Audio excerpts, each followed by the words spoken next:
listener production. Hey, Chris Spear with you. Welcome to The Briefing. From nuclear weapons and AI to climate change, the world's Doomsday Clock says we have never been closer to existential crisis. People should be aware of the threat. They should understand the danger they're in, but also be aware that there are solutions to these problems. These problems are human-made problems, and thus humans are capable of solving these problems. It's doomsday, but, with a positive spin. So what's got the clock ticking towards doomsday? What does it mean? And why hasn't the world learnt from history? Find out in the second half of this episode. First, though, let's get into the headlines with Tara Cassidy. It's Thursday, the 3rd of July. Hey Chris, and to you listening, we're starting this morning in the US where the jury deciding the fate of Sean Diddy Combs has returned a split verdict on all charges. After 3 days of deliberation, the New York jury found him not guilty of sex trafficking and racketeering, but guilty of a number of prostitution-related charges, with each carrying a maximum prison sentence of 10 years. As the verdict was read, Combs' supporters erupted into a cheer and applause, with the rapper appearing to pray before pumping his fist in the air, then turning to the room and saying, "I'm going to be home soon. Thank you. I love you." Both the prosecution and defence are now submitting arguments over whether Combs should be released until his next court date. Meanwhile, the lawyer of Cassandra Cassie Ventura, the prosecution's star witness, says a number of the people who gave evidence at the trial will be seeking to hold Combs responsible in civil court, and they haven't lost hope yet. The 55-year-old rapper will be sentenced in the coming months with a date yet to be set. Speaking of US rappers, another has had his visa axed by the Australian government. Man, these people took my kids from me, then they post my bank account. I got so much anger in me, got no way to take it out. That's right, Kanye West has been banned from travelling to Australia after releasing his widely condemned song titled Hail Hitler back in May, which repeats the slogan hailing the Nazi German leader and including a direct sample from a speech he gave in 1935. Here's the Home Affairs Minister Tony Burke on the ABC revealing the visa cancellation yesterday. He's been coming to Australia for a long time. He's got family here. He's made a lot of offensive comments. But my officials looked at it again once he released the song and he no longer has a valid visa in Australia. So that's it, Kanye West not allowed to come to Australia? Well, it wasn't a visa even for the purpose of the concerts. It was a lower level, and the officials still looked at the law and said, you're going to have a song and promote that sort of Nazism? We don't need that in Australia. Yeah, and there'd been growing concern over Kanye's ability to visit the country after he married Australian designer Bianca Censori back in 2022. At the time, we heard from Education Minister Jason Clare, who condemned his commentary around Hitler and the Holocaust and suggested that those were grounds to revoke a visa should Kanye, apply to come to the country. Fast forward to 2025, that's happened. He's had his visa application denied. Tony Burke said that it's not a permanent ban because visa applications are reassessed each and every time someone makes an application. Yeah, and look, Kanye, or Ye, which is his new name, is known for his anti-Semitic comments. He's actually identified himself as a Nazi, and he was dropped by Adidas in 2022, who was the ones that were making his Yeezy shoes over anti-Semitic comments. Yeah, and this song, it's part of his upcoming album, which also contains other tracks with controversial lyrics. Hail Hitler, this song had racked up millions of views and listens within days of its release back in May. It's since been banned from Germany and since been pulled from YouTube, Spotify and Apple Music. He's also come out and republished the song with a new title, and he's replaced the lyrics Hail Hitler with Hallelujah and saying it's a Christian anthem. It's just, it's incredibly disappointing to be seeing work like this being produced by someone who's arguably one of the greatest rappers of our time and greatest music composers and producers of our time. It's, we're living through strange times. The bomb cyclone weather system that left residents cut off in parts of New South Wales has now peaked, bringing with it wind gusts equal to a Category 1 cyclone, Chris. The system saw residents on parts of the New South Wales coast cut off, told to evacuate and shelter due to the damaging winds and flooding, including those living at Burrell Lake south of Jarvis Bay, while people living at nearby Ulladulla saw 250 millimetres of rain in less than a day, the heaviest downpour downpour in the state. Earlier in the week, the strong winds saw roofs ripped from homes in some areas, demountables toppled over on a construction site and trees brought down, including one which landed on a truck in the Southern Highlands, leaving its driver in a critical condition. The SES says it's responded to thousands of calls for help, and there's still around 17,000 homes without power. The good news, though, the system is easing, while at the time of recording there is still 13 severe weather warnings in place for parts of New South Wales, central and southern Queensland. The Weather Bureau says it's no longer considered a bomb cyclone. Hooray! Yeah, it's meant to continue moving off the coast now. The Bureau says it's just kind of watching it in relation to heavy rain that it could bring in coming days. But in terms of positive spins, one thing that I guess people might think is cool is the surfers would have been loving this because the waves, Chris, did you see the waves? Yeah. Like between 10 and 12 metres in parts of southern New South Wales and Sydney. And Bob reckons that those heights are going to continue today and tomorrow. And the photos have just been insane. In terms of the wind, like I know that Queensland, we were really not at all the area that was being focused in this bomb cyclone thing, but the wind here was nuts yesterday. Like the wind at my home was way more hectic than what we actually experienced in Cyclone Alfred, and we were in the eye, but still, like it was crazy. Yeah, it is cooked, but I will say this, there are like no transport warnings for Sydney-siders this morning, so if you were banking on using this bomb cyclone as an excuse to not go into the office today, I hate to tell you, at the time of recording, you cannot use this as an excuse. A Queensland council who evicted a number of homeless residents and planned to demolish a new homeless camp have been told to hit pause by the Supreme Court. The Moreton Bay Regional Council, which is just north of Brisbane, had evicted a number of residents from one of its parks earlier this year, even bringing in heavy machinery to clear their tents, with the move causing a lot of backlash from members of the public. While two of the residents were given public housing, the others weren't, and they ended up setting up camp in another area, with the council then issuing their move-on orders and threatening to demolish that camp as well. But yesterday, a hearing was held in the Supreme Court after a law firm and Basic Rights Queensland sued the council, challenging their laws that allowed the evictions to take place. Yeah, and the barrister representing the 12 park residents told the court that they are people who have nowhere else to go, many are ill, supporting family members or both, and a number have debilitating PTSD, anxiety and depression, and none of them have been offered emergency accommodation or public housing despite waiting for years. And the barrister actually said that one of the residents had even lost their deceased daughter's ashes in the council's earlier raid. Yeah, meanwhile, the lawyer acting for council said the move was necessary as there'd been fires, rubbish, loud noises, screams, and no toilets at the camps, something the residents' barrister argued could be fixed with a bit of funding. Council agreed not to evict residents until a court date coming up later this month, with the full case to be heard in November. Yeah, and something to note is this is the same council that's previously banned people who are experiencing homelessness from having dogs with them as well. It also, earlier this year, completely banned people from setting up in public parks, which is what this is all related to. And now Brisbane and Gold Coast councils have kind of followed suit and are beginning their own evictions on tent cities. And I just think that there needs to be this balance that is drawn. When I was working on the Sunshine Coast and Gold Coast, there was some really awful situations come between people that were going through homelessness and councils. Like, I remember there one case where this guy was moved on, and he was a homeless guy and he was suffering from bowel cancer. And he just set himself up in a car nearby a public toilet, and he was fined for illegal camping and told to move on.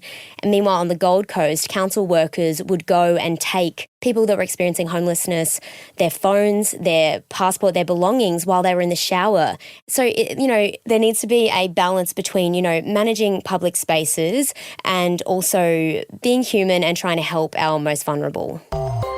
And around 3.2 million of us are expected to cut out alcohol this month, returning nearly $300 to our hip pockets.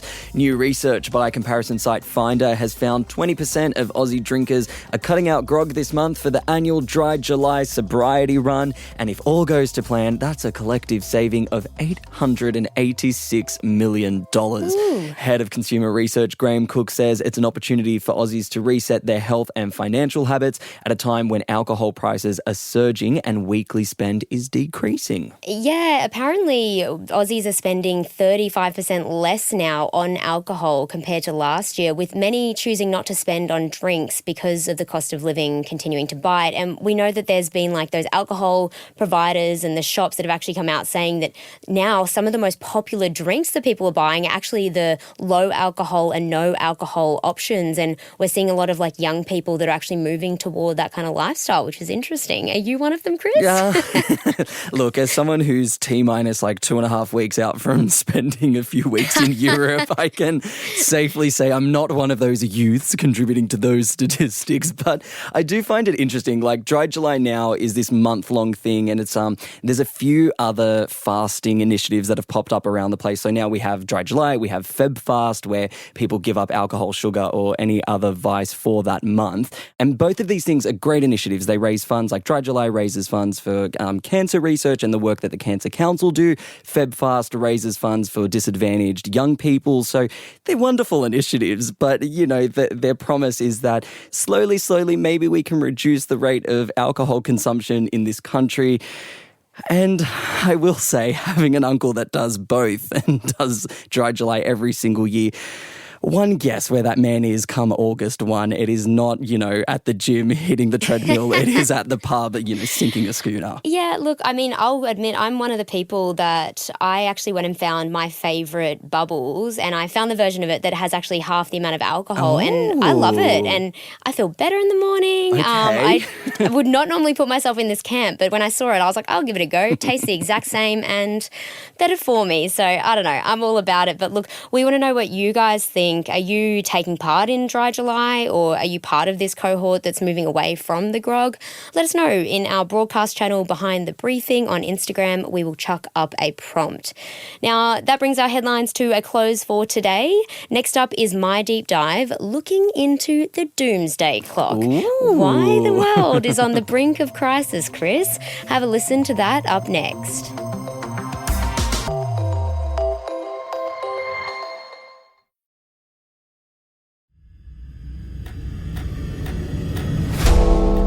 That is the sound of the world ticking toward catastrophe, according to the Doomsday Clock. We thus move the clock forward. This is the closest the world has ever been to midnight. The clock, created by scientists after the first atomic bomb, is set each year to tell the world how close we are to an existential threat, whether it be nuclear war, US strikes on Iran's nuclear sites, climate change, it's a wild weather super system, which the Bureau is calling a bomb cyclone, or perhaps a new and very powerful technology. AI models that are disobeying commands, that really even blackmailing people. Joining us on the briefing today is Alex Bell, the president and CEO of the Bulletin of the Atomic Scientists, the people and publication behind the Doomsday Clock. Alex, thanks for joining me on the briefing today. To kick things off, can you tell me a bit more about the clock and why it was created? So the Doomsday Clock is a symbol, a metaphor for how close we are to existential catastrophe. It was created in the wake of the dawn of the nuclear age by the first editor of the Bulletin being a publication that was started by Einstein and Oppenheimer. They really thought that we needed to have a broad public discussion about the political, military, diplomatic, and humanitarian aspects of the nuclear age.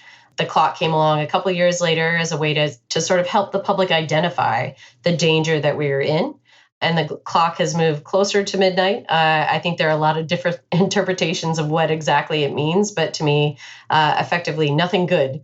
We've also incorporated not just nuclear threats, but climate change threats from emerging and disruptive technologies, including biotechnologies, AI, synthetic biology, CRISPR technology, lots of scary things, but essentially all human-made existential risks. And we are now currently at 89 seconds to midnight, which is the closest we've ever been. And the scientists who determine the clock each year are scientists from all those issue areas that I discussed, and they have determined over the course of the year that we are going either in the right direction or the wrong direction, or we've stayed the same. And unfortunately, it's been drifting closer and closer to midnight each and every year. And what's behind the clock currently sitting at 89 seconds to midnight, and how has that changed in the nearly 80 years since it first started? So, of course, there is the nuclear threat. Basically, everything in the nuclear space is going in the wrong direction. As people know, there's been the recent crisis in Iran related to whether or not that they would gain a nuclear weapons capability. North Korea continues, in contravention of international law and orders to expand its nuclear arsenal. India and Pakistan recently had rising tensions. Those are both nuclear armed states. China is undergoing an unprecedented buildup, an opaque buildup of their nuclear weapons program. And then there's the biggest nuclear problem that's always there, and it's the tension between the United States and Russia. Those two countries have 90% effectively of the world's nuclear weapons, and we were about 7 months away from losing the last legally binding constraint between the two of us that gives each other insights into each other's nuclear arsenals. And it's exactly those kinds of measures that brought down the tensions in the Cold War. So the nuclear problem is one of them. But then there's also the advancing dangers of climate change. I think people all around the world see that all the time. They know the weather is changing. They see severe weather, and they see it happening at a rate that seems almost inevitable that we're heading towards climate catastrophe. That emerging and disruptive technology is changing the entire security space. These technologies are evolving faster than our ability to get constraints around them. And then, of course, in the biospace, we've all experienced the danger of mass pandemic. Now 5 years ago, the COVID pandemic, that can happen again. And it could also happen intentionally. But the thing that we always want to be clear about with the Doomsday Clock, people should be aware of the threat. They should understand the danger they're in, but also be aware that there are solutions to these problems. These problems are human-made problems, and thus humans are capable of solving these problems. We just have to be working together. We have to be working with allies and adversaries. We need to be working within our own governments to make sure that we're taking the necessary steps to contain, to control, and to eventually roll back these threats, which is no easy task, but it is eminently possible. And that's why it's doomsday, but with a positive spin. And if we were just to focus on the nuclear aspect of that, the clock was never meant to be like a forecasting tool. I saw on the website listed as that. Rather, you guys are evidence-based and looking back at history. What can history tell us in the nuclear space about what you were saying, that we are going in the wrong direction? What makes you say that with such surety? So in the nuclear space, we started with one nuclear armed state. The United States is the only country that has used nuclear weapons in war, the bombings in Hiroshima and Nagasaki. And we have been very lucky that there has been no further use in war. There have been 1,000 explosive nuclear tests. People around the world have been affected by that explosive nuclear testing. The thing that people don't think about as much is how close we've come to catastrophe and how many times. The Cuban Missile Crisis being sort of the most notable example of the US and Soviet Union coming right up to the edge of the nuclear abyss and then finding the good judgment and having the good fortune to be able to back away. Unfortunately, after the Cold War ended, there was a lot of thought that we didn't have to worry about this problem anymore. But in fact, it never went away. In many ways, it's become more complicated. More countries are deciding to rely on their nuclear arsenals, to potentially expand their nuclear arsenals. And, the luck that we had over the last 80 years may in fact run out. And in fact, statistically, the law of odds is really working against us here. The longer we go, the more weapons there are in the world. There are about 14,000 nuclear weapons in the world. That's 14,000 opportunities for chaos and catastrophe. And I think that's something that we really want to bring the public back into this conversation. We have worked our way out of this problem once before. I would prefer that we don't do the whole thing over again and then just hope that our luck holds. And you mentioned before the clock, as well as being around nuclear threats, it's also about things like tech, biosecurity, climate change. For critics who say that those issues sound like a political agenda, What do you say to that? I would say that I think the first Bulletin article on the dangers of a warming climate and the potential of our climate warming was in 1979. So that was well before there were some unfortunate political debates around climate change. I said this, times before, in the US, you can choose not to believe in climate change, but I can guarantee you your insurance company believes in climate change. When you see, people throughout the country in low-lying areas, flood-prone areas, having trouble getting flood insurance, that's an indication that from a business perspective, people see what is happening to the climate. I hope we can get out of a situation where we're politicizing what is a scientific fact. The climate is warming. There's evidentiary support for it. How we manage that, there are a lot of ideas. There's never going to be a single elegant solution to dealing with any of these existential threats, whether it's climate or nuclear or bio threats or threats from AI. We're going to have to do this cooperatively. We're not always going to come up with the right solution right away, but they do have to be managed. And these existential threats don't care about your politics. That's a good point. And Alex, just to finish off, besides nuclear war, what would cause the clock to strike midnight? I think it's any existential threat to humanity. And unfortunately, I wish I didn't have to spend as much time thinking about the other ways that, we could fall towards catastrophe. But you could see, the weaponization of AI in a certain conflict, creating a cascading chain of events that would be hard to come back from. But I think, in some ways, when we talk about how climate or bio or AI, other emerging techs can sort of exacerbate the nuclear threat. Climate change-driven conflict, migration flows could create tensions between countries that are nuclear armed. Mass pandemic, again, can create those kinds of pressure, that misinformation, disinformation that can spread so quickly in this digital age.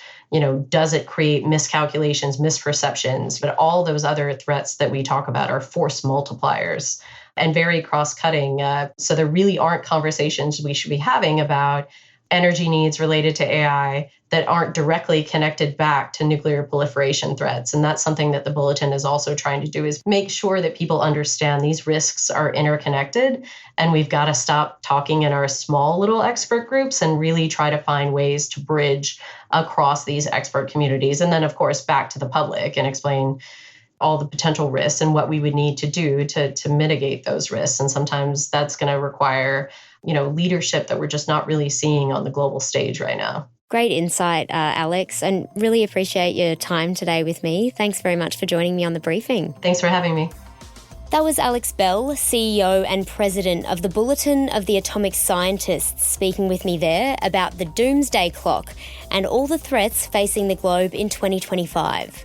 Thanks for listening to this episode of The Briefing. That's it for now. I'm Tara Cassidy. See you next time.